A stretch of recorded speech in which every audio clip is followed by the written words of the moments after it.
سورہ ملک کا ورد کرنے والا کبھی محتاج نہ رہے گا اور قبر و آخرت کے عذاب سے محفوظ رہے گا۔ چنانچہ اس سورت کو گناہوں سے نجات کا سورہ کہا گیا ہے۔ اس سورہ مبارکہ کی تلاوت کا بہترین وقت نماز عشاء کے بعد ہے۔ اگر کوئی شخص سوتے وقت ایک مرتبہ اس سورت کو پڑھنے کا معمول بنا لے تو انشاءاللہ اس سورت کی برکت سے وہ قبر کے عذاب سے محفوظ رہے گا، عالم سکرات میں ذرا بر تکلیف نہ ہوگی۔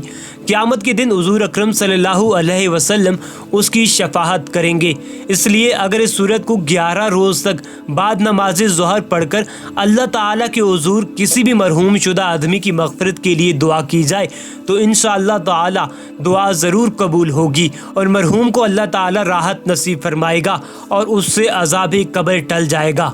جو شخص اس سورت کو روزانہ بعد نماز فجر پڑھے اللہ تعالیٰ اس کے ایمان میں استقامت پیدا کرے گا اور اس کا خاتمہ بالایمان ہوگا۔ اور اگر کوئی شخص اسے روزانہ 41 مرتبہ طویل عرصہ تک پڑھتا رہے تو ایک وقت ایسا آئے گا کہ وہ صاحب کشف بن جائے گا۔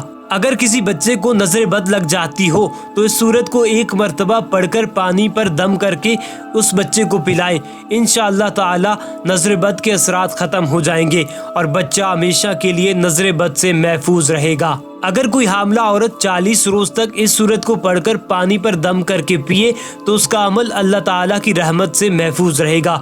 ایک عامل کا قول ہے کہ تہجد کی نماز میں 2 رکعتوں کے اندر سورہ ملک کا پڑھنا اور 40 روز تک ایسا ہی کرنا خدا کے فضل سے اولاد نرینہ ملنے کا سبب بنے گا۔ سورہ ملک مکہ معظمہ میں نازل ہوئی اور اپنے مضمون کے لحاظ سے بڑی اہمیت اور فضیلت رکھتی ہے۔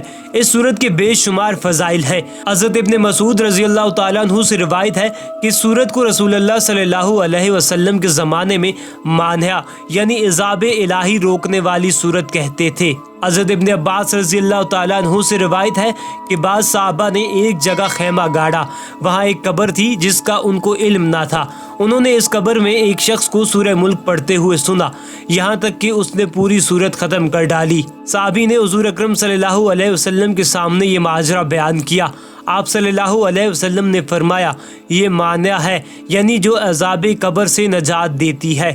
حضرت ابن عباس رضی اللہ تعالیٰ عنہ نے ایک شخص سے فرمایا کہ میں تم کو ایسی حدیث تحفہ میں نہ دوں جس سے تم خوش ہو جاؤ، تو فرمایا سورہ ملک پڑھا کرو، اپنے گھر والوں کو، سارے بچوں کو اور پڑوسیوں کو سکھاؤ، یہ نجات دینے والی، قیامت میں مجادلہ کرنے والی ہے، یعنی اپنے رب سے پڑھنے والے کے لیے جھگڑا کرے گی اور اللہ رب العزت سے مطالبہ کرے گی کہ اسے عذاب جہنم سے بچائے، اس کی وجہ سے اس کا پڑھنے والا عذاب قبر سے نجات پائے گا۔ حضرت ابو ہریرہ رضی اللہ تعالیٰ عنہ سے روایت ہے کہ رسول اللہ صلی اللہ علیہ وسلم نے ارشاد فرمایا قرآن مجید کی ایک سورت 30 آیتوں والی ہے، اس نے میری امت کے ایک شخص کی سفارش کی اور اللہ نے اس کی مغفرت فرما دی، وہ سورت سورہ ملک ہے۔ حضرت عائشہ صدیقہ رضی اللہ تعالیٰ عنہا سے مروی ہے کہ رسول اللہ صلی اللہ علیہ وسلم سورہ ملک ہر رات پڑھتے اور سفر و حضر میں بھی کبھی ترک نہ فرماتے۔